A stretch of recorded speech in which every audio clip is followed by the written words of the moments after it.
எங்களை ஒற்றுமையா இருக்க சொன்னதுக்கு அடிச்சு போட்டோம் வருது அரிசியில.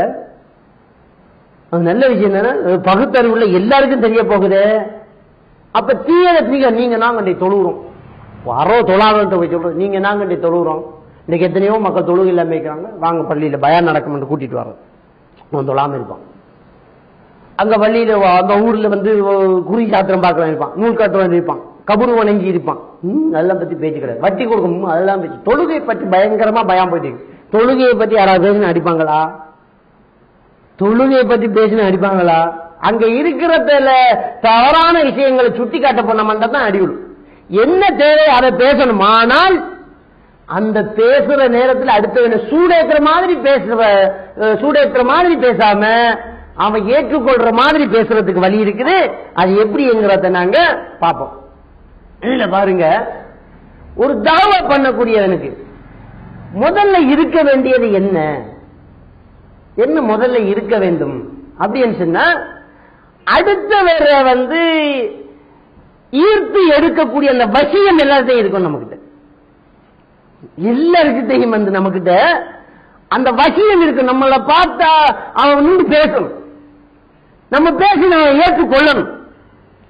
இது எப்படி உருவாக்குறது? ஏன்னா ஒரு தாய் பேசணும், அப்படி பேசணும். அது எப்படி உருவாக்குறது? ரசூலுல்லாஹ் அழகா நமக்கு சொல்லி தராங்க. அந்த வழி எல்லாருக்கும் உண்டு, எல்லாரும் செஞ்சிடலாம். வசியம் என்றால் என்ன? நம்ம நினைச்சிருக்க வசியம் என்ற ஒரு விஷயம் ஒன்று இருக்கு. அதை எழுதி கழுத்துல கட்டினா எல்லாரும் வசியமாகுவாங்க. இந்த பரிசாரியமா சொல்லிட்டு இருக்கிறான். ஒரு துவா ஒன்று இருக்குது, கழுத்துல போட்டீங்கன்னா எல்லாரும் உங்களோட வசியமாகுவாங்க.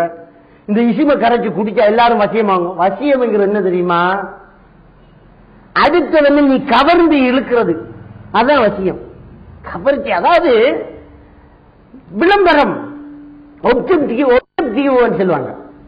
அடுத்தவன் கவர்த்து அப்படியே எடுக்கிறது. நீங்க ஒப்ஜெக்டிவா இருந்தா அடுத்த சப்ஜெக்டிவ். அவன் அப்படியே உங்களை கவரப்படுவான். என்ன இந்த கவர்ச்சி? நீங்க பாக்குறீங்க ஒரு இந்த ஒரு விளம்பரத்தில் ஒரு பளிர் என்ற கலர்னால ஒரு பெரிய கொட்டை எழுத்துல ஒரு எழுத்திருக்க முதல்ல அதைத்தான் மாற்றி போறான். நடுவில் இருந்தாலும் சரி, கீழே இருந்தாலும் சரி.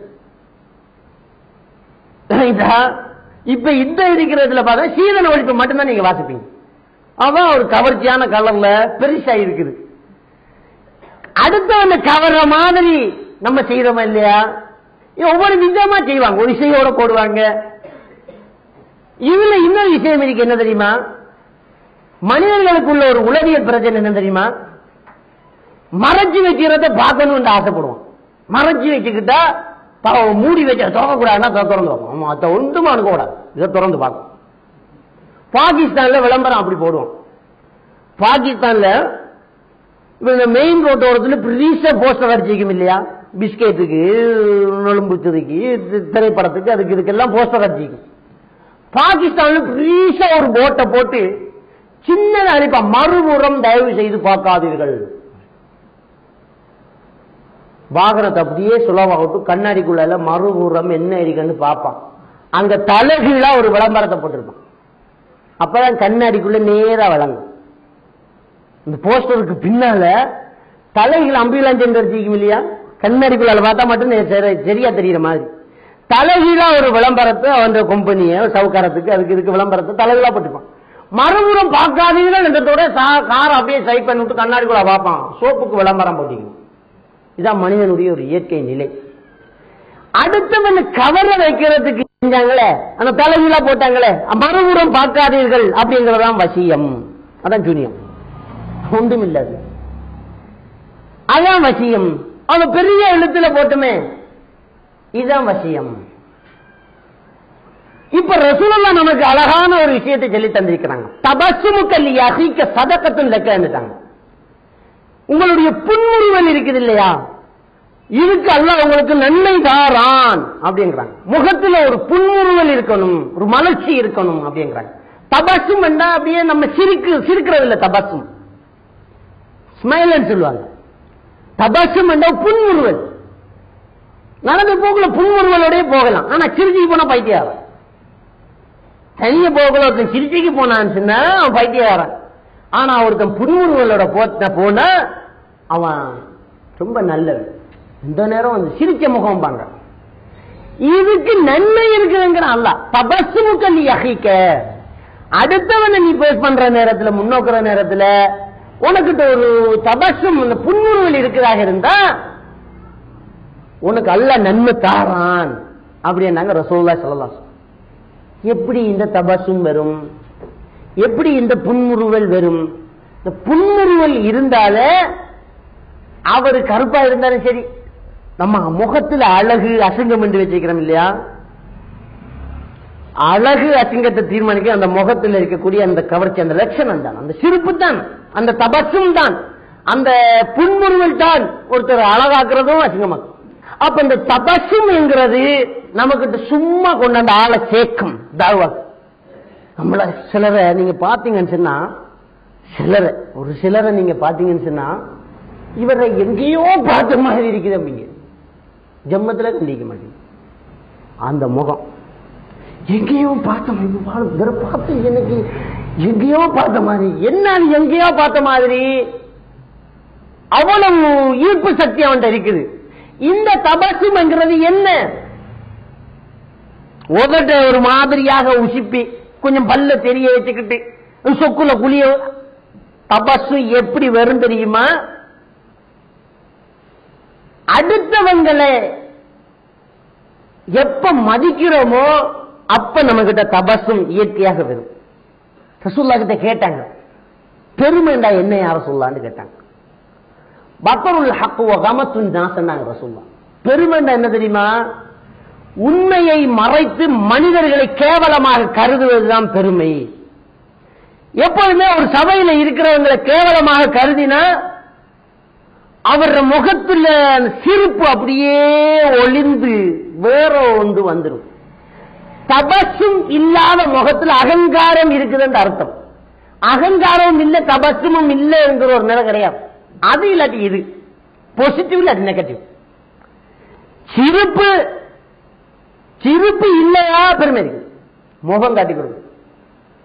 இப்ப நான் ஒரு பெரிய ஒரு பதவியில் இருக்கிறேன்னு வச்சுக்கொள்ளுங்க, உங்களுக்கு எல்லாம் தொழில்தார ஒருத்தனா இருக்கேன், உங்களை எல்லாம் மதிக்கவே இல்லை, நான் காலுக்கு சம ஒருத்தர் இல்லை, வயது போனாலும் சரி, பெரிய பெரிய ஆளா இருந்தாலும் சரி, நீங்க எனக்கு கீழே எல்லாரும் அப்படி நினைச்சு வந்து நின்னுன்னா இந்த முகத்தில் அந்த சிரிப்பு இல்லாம பேசணும்.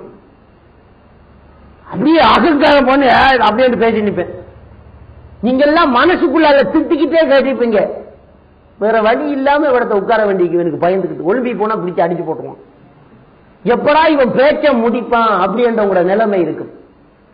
உங்களை எப்ப நான் மதிச்சு பேசுறேனோ, நீங்க நல்ல மக்கள், என்னை விட ஒரு விஷயத்துல நீங்க தெளிவானவர்கள், ஒவ்வொரு மனிதத்தையும் என்னமோ ஒரு திறமை இருக்கும். உங்கள்கிட்ட கற்றுக்கொள்ள வேண்டிய விஷயம் எனக்கிட்ட இருக்குது, எனக்கிட்ட கற்றுக்கொள்ள வேண்டிய விஷயம் உங்கள்கிட்ட இருக்குது. நாங்கெல்லாம் ஒரு சகோதரர்கள், ஒரு தாய் வகுத்து பிள்ளைகள் என்ற ஒரு நினைப்போட ஒரு சபையில நான் எழுந்து நின்றேன்னு சொன்னா, பேசுறதுக்கு முன்னால அப்படியே உங்களை பார்ப்பேன். அந்த நினைப்போட உங்களை எல்லாம் மதிச்சு ஒரு சபையில நான் ஏறி நின்று அப்படியே பார்த்தேன்னு சொன்னா, உங்களை பார்வை எல்லாம் அங்கிட்டு இங்கிட்டு ஓட்டுறீங்க. நீங்க அனுபவித்திருப்பீர்கள். நீங்க பல பேச்சாளர்களுடைய பேச்சை நீங்க கேட்டிருப்பீங்க. ஜும்மா பிரசங்கத்துக்கு போயிருப்பீங்க, அல்லது ஒரு மீட்டிங்ல பேசினதை கேட்டிருப்பீங்க, அல்லது இஸ்லாமிய பிரச்சாரம் இல்லாத வேற வேற பிரச்சாரங்கள்ல போய் நின்றிருப்பீங்க. அங்கெல்லாம் பாத்தீங்கன்னு சொன்னா,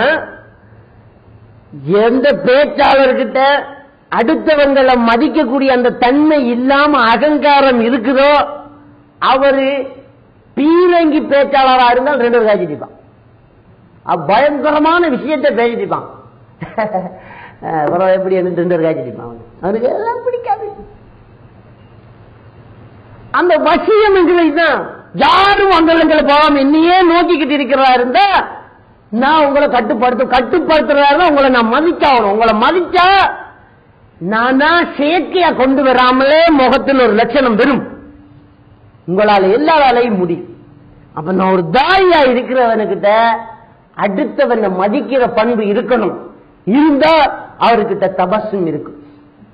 தபஸ்ஸும் என்ற அந்த புன்முறுவலுக்கு அடுத்தவனை மதிக்கணும். எப்படி அது நம்ம ஹதீஸ்களை பார்க்கிறோம். ரசூலுல்லாஹி ஸல்லல்லாஹு அலைஹி வஸல்லம் அவங்க யாராவது சக்கராத்துல இருக்காங்களான்னு கேள்விப்பட்டா பர்மிஷன் எடுத்து பேசுறவங்க கொஞ்சம் பேசட்டா அப்படின்னு. நேற்று வரைக்கும் எதிர்த்தவனா இருப்பார். நேற்று வரைக்கும் எதிர்த்துக்கிட்டு சண்டை பிடிச்சுக்கிட்டு இஸ்லாத்துக்கு எதிராக பிரச்சாரம் பண்ணிட்டு இருந்தா கூட சகராத்து சாவப்படும் கடைசியா நம்ம மார்க்கத்தை சொல்லிடுவோமே, கடைசி மூச்சு இருக்கும் வரையும் ஒவ்வொருத்தரும் இஸ்லாத்துக்குள்ள வந்தாகணுமே, இவன் நரகத்தை விட்டு தப்ப வேண்டுமே, இவன் நம்முடைய தோழராக மாற வேண்டுமே, இவனுக்கு ஈமான் போய் சேர வேண்டுமே, அப்படி என்கிற ஒரு இறக்கம் தான் இருக்கும். வெட்டினவனை கூட மன்னிச்சாங்களா இல்லையா? மன்னித்தாங்க. ஒரு குழந்தைக்கு சோகம் இல்ல, சக்கராத்துடைய நிலைமை. ரசூலுல்லாஹ் போய் பெருவிஷயம் இருக்கிறாங்க வாப்பா கிட்ட, மகனுக்கிட்ட கொஞ்சம் பேசட்டுமா அப்படின்னாங்க. பேசுங்க, துக்கமான நிலையில் அனுமதிட்டாங்க. யாராவது போய் பேசுங்க அப்ப பிள்ளைகிட்ட அப்படின்னு. ரசூலுல்லாஹ்க்கு போய் கேட்கலாமா குலாம் பண்ணாங்க, இஸ்லாத்தை கலிமாவை சொல்றீங்களா? உங்களுக்கு நாளைக்கு வெற்றி கிடைக்கும், மௌத்துக்கு பின்னால உங்களுக்கு பெரிய வெற்றி கிடைக்கும், கலிமாவை சொல்றீங்களா? நீங்க வெற்றி அடைவீங்க என்று கேட்டாங்க. அந்த புள்ள அப்படியே வாப்பாட முகத்தை அப்படியே பாக்குறான், பேச முடியாத ஒரு நிலை. வாப்பாட முகத்தை பாக்குறான், என்ன பாப்பா கண்ணு ஜாடையிட்டு சொல்லுடா எல்லாம் போச்சு செல்லு. அவர் அந்த கலிமாவை மொழிகிறாரு, மரணிக்கிறார். பெருமானா ஸல்லல்லாஹு அலைஹி வஸல்லம் அவர்கள் சொல்றாங்க, அல்ஹம்துலில்லாஹ் அல்லதி அஃபாஹு, இந்த குழந்தையை நரகத்தை விட்டு பாதுகாத்த அல்லாஹ்வுக்கே எல்லா புகழும் அப்படின்னு. நரகத்தை விட்டு பாதுகாத்த அல்லாஹ்வுக்கே எல்லா புகழும் அப்படின்னு. அப்போ ஒரு கடைசி வரைக்கும் ஒருத்தன் அந்த கரிசனை இறக்கம் இருந்துட்டு, அடிச்சாலும் இறக்கம் இருந்தா தான் அந்த கவர்ச்சி இருக்கும். அந்த கவர்ச்சி இருக்கும். எந்த அளவுக்கு? ஹம்ஸா ரலியல்லாஹு தஆலா அவங்க ரசூலுல்லாஹ்வுடைய சாச்சா. அவர் இஸ்லாத்துக்கு வந்ததே ரசூலுல்லாஹ்வுக்கு அடிச்சதுனாலதான்.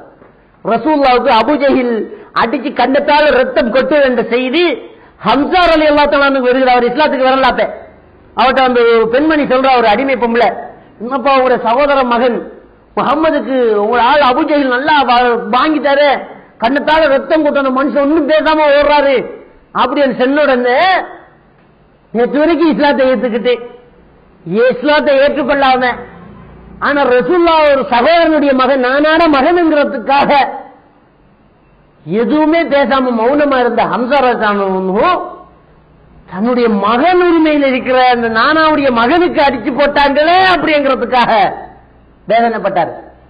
போய் அபூஜஹில் அப்படியே பிடிச்சு முகமதுக்கு அடிச்சீங்களா அப்படின்னு கேட்டாரு. எல்லாரும் அப்படியே திரும்பி பார்த்தீங்கன்னா மதம் மாற்றியான்னு கேட்டாங்க. ஓ மதம் மாற்றன்னு குட்டுக்காங்க. அடிச்சுட்டு நான் மதம் மாறிட்டேன், உனக்கு ஏண்டத்தை செய்ய அப்படின்னு அந்த கோபத்தில் இஸ்லாத்துக்கு வந்துட்டாங்க. இஸ்லாத்துக்கு ஆனா அவர் பெரிய அம்பு வீரர், வில்லர் வீரத்துல அம்பு எய்து விடுறதுல ரொம்ப பெரிய ஒரு வீரரா இருந்தாங்க.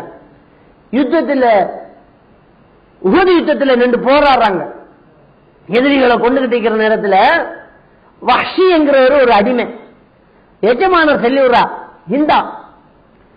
அவங்க என்ன சொல்றாங்கன்னு சொன்னா, இந்த யுத்தத்தில் மிகப்பெரிய ஒரு புள்ளி ரசூலுல்லாஹ் முஹம்மது அல்லது அவருடைய உறவுக்காரர்கள் ஹம்ஸா போன்றவர்கள், இவங்களை யாரையாவது கொன்றா உன்னை உரிமையை விட்டுரு, சுதந்திரமா போய்த்துருவாய் நீ அப்படின்னு சொன்ன உடனே திட்டம் கட்டிட்டு வாராரு, யாராவது கொல்லணும், நாம சுதந்திரமாகணும் அப்படின்னு. ஹம்ஸா ரலியல்லாஹு தஆலா அவங்களுக்கு அம்பெய்றாங்க. வஹ்ஷியும் வேகமாக அம்பெய்யக்கூடிய ஒருத்தர். ஹம்ஸா ரலியல்லாஹு தஆலா மௌத்தா போயிட்டாங்க. ஹிந்தா என்கிற அந்த பொம்பளாவும் பின்னால் இஸ்லாத்துக்கு வராங்க. இதுதான் விஷயமே. அவங்க அந்த மார்பை கிழித்து பொழந்து, அவ காது அறுக்கப்பட்டு மூக்கு அறுக்கப்பட்டு இப்படி அலங்கோலமா மௌத்தா போனதுக்கு பின்னால் அந்த சடலத்தை அலங்கோல பண்ணினா தாங்க முடியுமா நம்மளால? அப்படி அலங்கோல பண்ணி வச்சுட்டாங்க. ரசூலுல்லாஹி ஸல்லல்லாஹு அலைஹி வஸல்லம் அதை பார்க்க முடியாம எந்த அளவுக்கு சொன்னா, சஃபியா ரலியல்லாஹு தான் கேள்விப்பட்டு ஓடி வராங்க. சஃபியா ரலியல்லாஹு தான் சகோதரன், ரசூலுல்லாஹ்க்கு மாமியா. சஃபியா ரலியல்லாஹு தஆலா அன்ஹா ரசூலுல்லாஹ்க்கு மாமி முறை, மௌத்தா போனவர் அவருக்கு சகோதரர். அவங்க கேள்விப்பட்டு அங்கிருந்து ஓடி வராங்க. ரசூலுல்லாஹ் என்ன சொன்னாங்க தெரியுமா? சஃபியா நாயுடைய மகன் இங்க நிக்கிறாங்க. அவர்கிட்ட சொல்றாங்க, அம்மா வராங்க, ஓடி போய் அவங்கள நிப்பாட்டுங்க, பார்க்க மாட்டாங்க, அவங்க பொம்பளை அவ்வளவு கலங்கோலமா இருக்குது, இவங்க ஓடி போய் நிப்பாட்டு, நீங்க தாயே போனா அப்படின்னா, என் சகோதரன் மரணித்திருக்கிறார், நீ யார் என்ன தடுக்க அப்படின்னு கேட்டாங்க. தாயே ரசூலுல்லாஹ்வுடைய கட்டளை நில்லுங்க அப்படின்னாங்க. ரசூலுல்லாஹ் அந்த சஃபியா நாய் சொல்றாங்க, நான் தாங்க வேண்டா, நீ எனக்கு மகனும் இல்ல, நான் உனக்கு தாயும் இல்ல, வேற வழிவிட அப்படின்னு சொல்லி சஃபியா நாய் அப்படியே வந்து அந்த இடத்துல நின்று ஒப்பாரி வச்சு ஒரு கவிதை பாடுறாங்க. நாயனே, என்னுடைய சகோதரன் எனக்காக நடித்தான் என்று உனக்கு தெரியும், அதற்கான கூலியை கொடு அப்படின்னு ஒரு கவிதை பாடுறாங்க.